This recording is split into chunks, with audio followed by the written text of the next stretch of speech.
Hello guys, welcome back to the channel. In today's tutorial, I'll be showing you how to move application to SD card.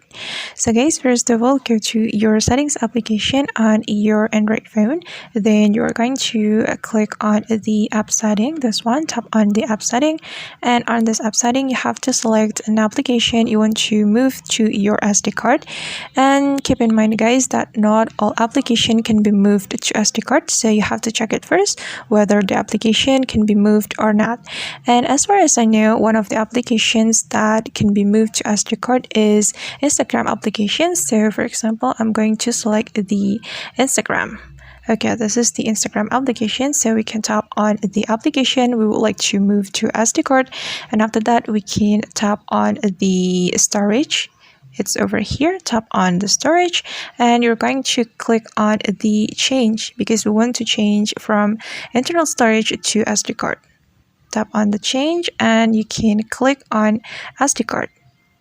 Then after that, you have to click on move and you have to wait until the process complete, until your application have been moved to your SD card. Alright guys, and that's how basically we can move application to SD card on Android phone. I hope this tutorial will be helpful for you. Thank you so much for watching and see you in the next tutorial.